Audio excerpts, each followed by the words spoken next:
होता है। अब हम ये जानेंगे ब्रह्म क्या होता है।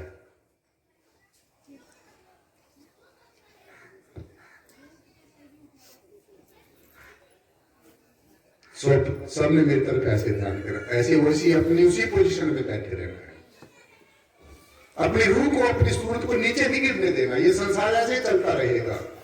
जब यहां पर कोई भी नहीं था, गुरु जी की पावन वाणी में ऐसा संदेश दिया गया है, गुरु महाराज ने हमें एक संदेश दिया है।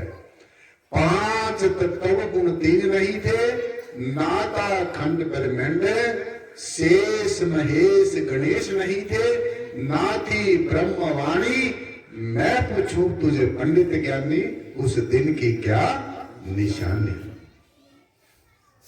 तो देखें, अब तो आपके पास ब्रह्मा है, विष्णु है, शिव है, देवी देवताएं हैं और शेष है, महेश है, गणेश है, आप किसी की भी पूजा करने लग जाते हैं। लेकिन एक समय ऐसा भी था जब ये ऐसा भी कुछ नहीं था। एक समय ऐसा भी था जब ना राम था, ना कृष्ण था, ना गुरु रविदास थे, ना कबीरदास थे, ना महाराज गोरक्षनाथ थे, ना गुरु नानक साहब थे, ना और ईसा था, ना मूसा था। एक समय ऐसा भी था, ना पृथ्वी थी, ना जल था, ना वायु था, ना आकाश था, 5 तत्व भी नहीं थे। तब भी परमेश्वर परमात्मा, जिसको हम अनेकों नामों से पुकार रहे हैं, तब भी यहां पर एज इट इज जो का त्यों विद्यमान था। तो होता क्या है, परमेश्वर के अंदर एक संकल्प मात्र से ये सारी सृष्टि उत्पन्न हो जाती है। जैसे समुद्र से एक बूंद बनती है, फिर 2 बूंदें बनती हैं, फिर 4 बूंदें बनती हैं, फिर 1000 बूंदें बनती हैं, फिर लाखों बूंदें बनती हैं, फिर करोड़ों बूंदें बनती हैं, फिर अनंत बूंदें बन जाती हैं और फिर वो समुद्र का रूप धारण कर लेती है। तो ठीक इसी प्रकार से साथ संगत जी, ठीक इसी प्रकार से परमेश्वर के अंदर इस परम निर्गुणाकार सर्वाधार विश्वाधार परम तत्व के, जो हमारे आगे भी है, हमारे पीछे भी है, हमारे दाएं भी है, हमारे बाएं भी है, हमारे ऊपर भी है, हमारे नीचे भी है, हम सब परमेश्वर के अंदर बैठे हैं और परमेश्वर परमात्मा हमारे अंदर बैठा है। सबके अंदर, अंदर बाहर एक ही जान, तब पावे सतगुरु का ज्ञान। सो ये है ब्रह्म। गुरु जी की वाणी के अनुसार ब्रह्म क्या है। आज गुरु महाराज को परम श्रद्धेय परम पूजनीय पीरों के पीर, गुरुओं के गुरु साहिब कमाल सतगुरु रविदास जी महाराज की वाणी को ये सत्संग समर्पित है। मैं भी समर्पित हूं, आप भी समर्पित हैं। तो हम ज्यादा से ज्यादा गुरु जी की वाणी के ऊपर जब भी कोई हमें कोई रेफरेंस लेने की जरूरत होती है, तो गुरु महाराज की पावन वाणी में अनेकों जगह ऐसा दर्ज है। सो गुरु जी की वाणी के अनुसार ब्रह्म क्या है, परमात्मा क्या है, कैसे माने हम परमात्मा है भी है या नहीं भी है, और अगर है हमने कभी देखा ही नहीं है, हमने कभी जाना ही नहीं, हमें पहचान ही नहीं है, तो हम कैसे कह सकते हैं कि परमात्मा होता है। अगर होता है तो कैसा होता है। तो फिर हमारे संतों ने, रहबरों ने परमेश्वर की पहचान बताई, आइडेंटिटी बताई है भी, ऐसा परम तत्व होता है। तो गुरु जी ने कहा, एक जन ऐसा संदेश दिया है, उपदेश दिया है हम सबको, समूची मानवता को, एक को ब्रह्म है सकल माही। सुनो ध्यान से, एक को ब्रह्म है सकल माही और सकल ब्रह्म माही। रविदास ब्रह्म सब भेष माही और बिन ब्रह्म कछु नाही। ये आप लोग खासकर भगत जी बैठे मेरे पास में, ये हर रोज ये वाणी पढ़ते हैं।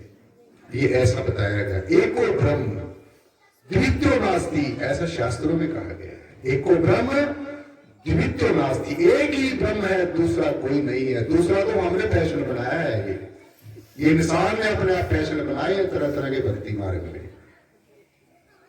लेकिन परमेश्वर एक ही था, एक ही है, एक भी रहेगा। पहले भी ऐसा था, अब भी ऐसा है, आगे भी ऐसा रहेगा। और ऐसी शक्ति का नाम परमेश्वर है जो कभी चेंज नहीं होती, अग्नि से जलती नहीं, पानी से गलती नहीं, हवा से उड़ती नहीं, अस्त्र शस्त्र से कटती नहीं, किसी तरीके से प्रभावित नहीं होती, किसी तरीके से बदलाव नहीं होता, एज इट इज रहती है, जो कि त्यों रहती है। और वह शक्ति सबके अंदर है। कैसे हमारे अंदर है? हमारे अंदर कैसे है परमात्मा? हमारे अंतर में, हमारे सबके अंतर में कैसे है? गुरु जी ने कहा, प्लीज भाई, आपे ज्योतिष स्वरूप गिरधारी, दास रविदास कहे ब्रह्मचारी। ये गुरु जी की वाणी आप पढ़ते होंगे। मैं तो इतना ज्यादा पढ़ा लिखा इंसान नहीं हूं, एक मामूली सा प्रचार प्रसार संगत जी, लेकिन जितने भी मैंने अपने जीवन में, मेरी इच्छा है कि मैं समूची मानवता को ये सारे संदेश दूं, ये सारा मैं अनुभव बांटूं, ताकि मेरी भी जो जीवन की जो ड्यूटी है वो पूरी हो जाए। और कोई ना कोई जैसे आप सारी माताएं बहनें बैठी हैं, जिनका समाज के अंदर एक बहुत बड़ा रोल होता है। मातृशक्ति के बिना इस समाज की परिकल्पना नहीं की जा सकती। मातृशक्ति समाज की रीढ़ की हड्डी होती है। अब आप देख लो, रीढ़ की हड्डी का हमारे शरीर में कितना बड़ा काम होता है। अगर रीढ़ की हड्डी ना हो तो फिर हम ना बैठ सकेंगे, ना उठ सकेंगे, ना चल सकेंगे, कोई भी काम नहीं कर सकते। इसीलिए और हमारा जो भारतवर्ष है ये शक्ति प्रधान देश है, श्री प्रधान देश है। इसीलिए सबके नाम के आगे क्या लिखा जाता है? श्री मान लिखा जाता है ना, श्रीमान। हम कोई एप्लीकेशन लिखते हैं, हमने किसी ऑफिसर को हम लिखते हैं श्रीमान जी, तो सबके नाम के आगे क्या लिखा जाता है? श्री लिखा जाता है। यानी कि भारत के अंदर शक्ति की पूजा होती है, शिव की भी पूजा होती है, दोनों की शिव शक्ति की पूजा होती है। जितनी बहनें बैठी, माताएं बैठी है, सारी शक्ति स्वरूप है, भाई लोग बैठे सारे शिव स्वरूप है। तो शिव और शक्ति का ये संगम होता है, वास्तविक सत्संग में आकर ही होता है। जहां पर भक्त होता है, जहां पर भागवत होते हैं, रूहानी सत्संग होता है, वहां पर भगवान भी होता है। और जहां पर भगत भगवान और भागवत होती है, वहां पर एक अविरल धारा बहती है, एक ज्ञान की धारा बहती है, जिसके अंदर हम गोता लगा के हमारा चंचल और चलायमान मन अमन हो जाता है। हमारी जो बुद्धि तरह तरह की उड़ाने भरती है वो सद्बुद्धि हो जाती है। हमारा जो चित्त है, जो तरह तरह का चिंतन करता है, वो सद चिंतन करना शुरू कर देता है। और जो चौथी बात है वो बताने की जरूरत नहीं है, उसको ज्यादा याद न करो। जो अहंकार है, अहम है, सो ये ब्रह्म, ये परमात्मा, ये परम तत्व, ये परम चैतन्य हस्ती, ये है पना, ये एग्जिस्टेंस जो सब जगह एग्जिस्ट करती है। गुरु महाराज ने कहा कि परमेश्वर की परिभाषा है कि परमात्मा सर्वव्यापी भी और सबसे न्यारा है। सर्वव्यापी, सबसे न्यारा, ऐसी लीला है अपरंपारा। तो परमात्मा सर्वव्यापी भी है और सबसे न्यारा भी है। तो सर्वव्यापी अगर सब जगह है तो फिर यहां भी होगा जहां हम लोग खड़े हैं। मैं नहीं कहता आपको दिख रहा होगा, लेकिन मुझे दिख रहा है। अपने सदगुरु भगवान की कृपा से मैंने यही सवाल अपने जीवन में एक हल किया है कि परमेश्वर को, परमात्मा को, ब्रह्म को पहले खुली आंखों से पहचान करो, फिर आंखें बंद करके ध्यान करो। जब बाहर भी देख लोगे और अंदर भी देख लोगे, फिर जाके मोक्ष और मुक्ति के अधिकारी बनेंगे। ये नहीं बाहर बाहर हमने कर लिया और अंदर हमारा कुछ नहीं है। वही ईर्ष्या, द्वेष, भ्रम, संशय, डाउट्स ये भरे पड़े हैं। तो इसे खाली करना है, ये नेगेटिविटी को खाली करना है, तभी पॉजिटिविटी हमारे अंतर में प्रवेश करेगी। सो इसीलिए साथ संगत जी, सबसे पहले यहां पर परमेश्वर था, ये निर्गुण निराकार सर्वाधार विश्वाधार परम तत्व था। ये सतपुरुष था, ये अकाल मूर्त था, जिसकी कोई मूर्त नहीं है, जो अकाल है, जो कालों का भी महाकाल है, जिसका कभी जन्म नहीं होता, मरण नहीं होता, हमेशा पहले भी ऐसे ही था, अब भी ऐसे, आगे भी ऐसे रहेंगे। संसार बदलता रहता है, परिवर्तित होता है, लेकिन परम तत्व कभी परिवर्तित नहीं होता। ये जो निर्गुण निराकार सर्वाधार विश्वाधार परम तत्व है, यह हमेशा जो का त्यों रहता है। इसलिए ये भी परिभाषा है परमेश्वर की। ये मैंने आपको बताया, ब्रह्म, गुरु जी ने कहा एक और ब्रह्म है, सब सकल माही, सबके अंदर एक ही ब्रह्म है। और आज आप देख रहे हैं कि एक ब्रह्म को कौन मान रहा है। जितने घर के अंदर परिवार के मेंबर होंगे प्लीज भाई, उतना ही अगर 4 मेंबर परिवार के हैं तो चारों के परमात्मा अलग अलग मिलेंगे। एक का मुंह इधर को होगा, एक का उधर को होगा, एक का उधर को होगा, और कोई कुछ बोल रहा होगा, कोई कुछ बोल रहा होगा। तो ब्रह्म कोई मंत्र नहीं है, ब्रह्म कोई तंत्र नहीं है, ब्रह्म कोई यंत्र नहीं है, ब्रह्म कोई ऐसी चीज नहीं है जो हमारे कोई क्या कहते हैं उसको, मार जाएगी कोई ना कोई बाहर मुखी कर्म करने से। ब्रह्म तो ब्रह्म है। सिर्फ ब्रह्म को जाना जा सकता है, पहले जानना है, पहचानना है, फिर भक्ति करनी। आप मुझे जानते ही नहीं हो, मैं आपको जानता ही नहीं हूं, तो आप चाहे मेरे पास बैठे रहे, मैं आपके पास बैठा रहूं, तो आप मुझे नहीं समझ सकेंगे, मैं आपको नहीं समझ सका। इसलिए सबसे पहले जानकारी जरूरत है, जानना जरूरी है, पहचानना जरूरी है। सो हमारे निराकारी जागृति मिशन में सबसे पहले परमेश्वर की पहचान बताई जाती है। देखो, मिशनों के चक्कर में मत पड़ो। मिशन किसी का कोई भी हो सकता है, धर्मों के चक्कर में मत पड़ो, धर्म किसी का कोई भी हो सकता है। जो भी आपको अच्छा लगता है उसी को धारण करो, लेकिन एक बात जरूर करो, अगर हम अपने धर्म को श्रेष्ठ मानना चाहते हैं, दूसरे के धर्म को भी श्रेष्ठ मानना होगा, तभी हमारे धर्म को दूसरा श्रेष्ठ मानेगा। और गुरु रविदास जी महाराज ने धर्म की जो परिभाषा बताई है, वो क्या बताई है, क्या परिभाषा बताई है? रविदास नाम मत छोड़िए, जग लग घट में प्राण, दूजा कोई धर्म नहीं, जग में सच समान। सच के बराबर दूसरा कोई धर्म नहीं है। जितने भी धर्म है, ये सब इंसान ने बनाया कर, ये सब मैन मेड है। तो मैं ये आपको बताना चाहता हूं, आप किसी भी धर्म को, जो भी धर्म अच्छा लगता है उसको अपनाइए, लेकिन गुरु जी के अनुसार जो धर्म है वो यही है, दूजा कोई धर्म नहीं, जग में सच समान। सच के बराबर कोई धर्म नहीं है। तो हमारा धर्म सच को जानना, सच को पहचानना, सच के आगे नतमस्तक हो जाना। और सच क्या है? सच परमेश्वर है, सच परमात्मा है, सच परम तत्व है, सच अल्लाह है, गॉड है, वाहिगुरु है, जो भी आप अपने शब्दों में कहते हैं। और सच को न कभी खरीदा जा सकता है, ना सच को बेचा जा सकता है, ना सच को किसी बनावट की जरूरत है, और ना सच को किसी दिखावट की जरूरत है। सत्य तो सत्य है, पहले भी सत्य था, अब भी सच है, आगे भी सत्य रहेगा। तो इसलिए इनको जातियों के, धर्मों के, वर्णों के, संप्रदायों के, मिशनों के, गुरुओं के नाम पर आज आप देख रहे हैं क्या हो रहा है। तो आपने सब चीजों से ऊपर उठना है। ये सब जितनी भी हमारी मान्यताएं हैं, मूल मान्यताएं हैं, जिन्होंने समाज को भागों में बांटा हुआ है, तो उन चीजों से हमने ऊपर उठना है।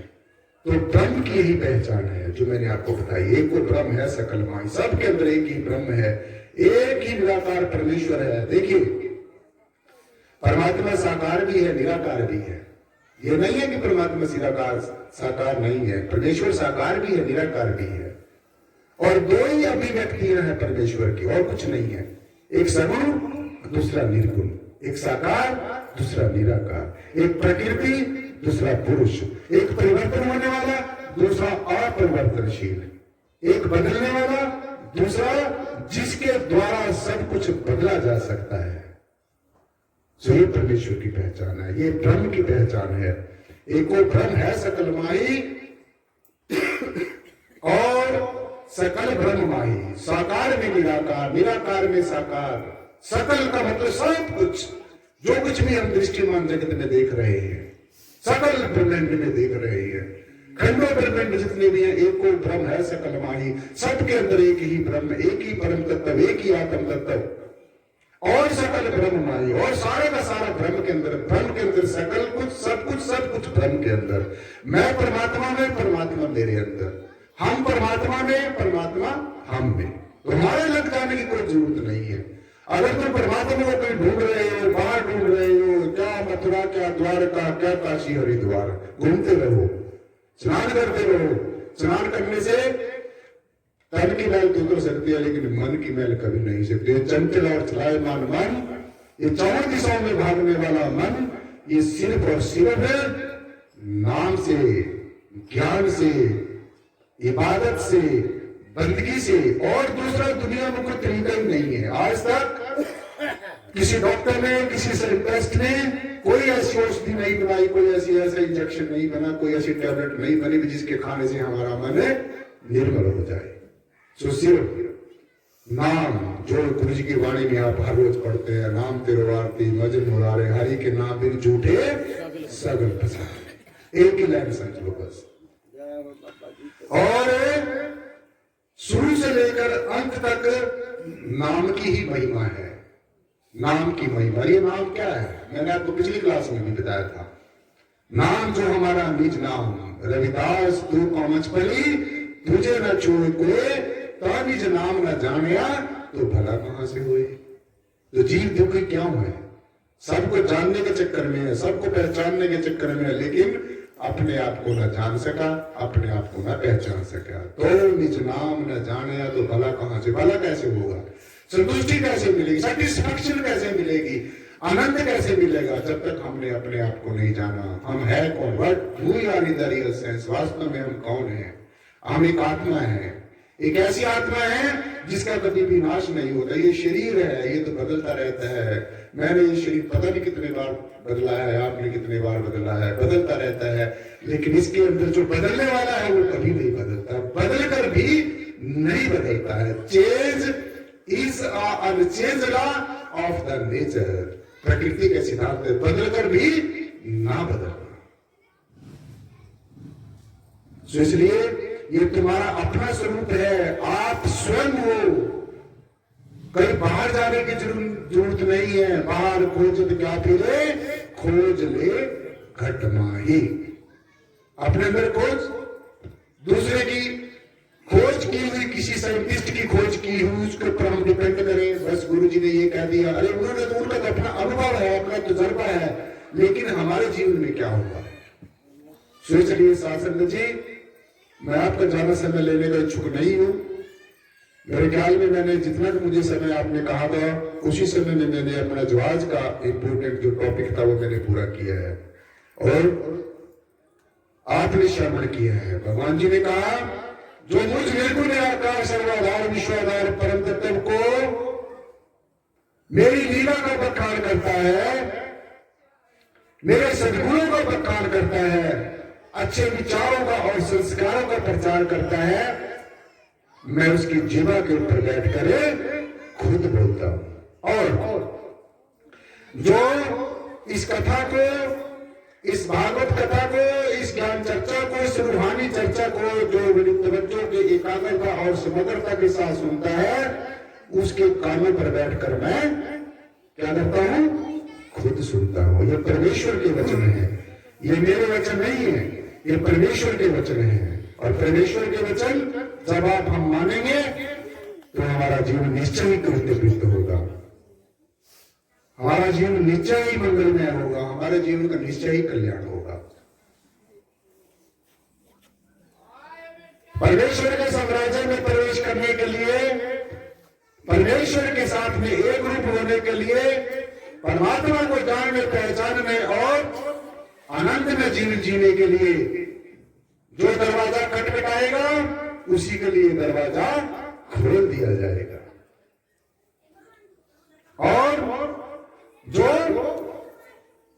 परमेश्वर के साम्राज्य में प्रवेश होने के लिए जो खाली होकर आएगा,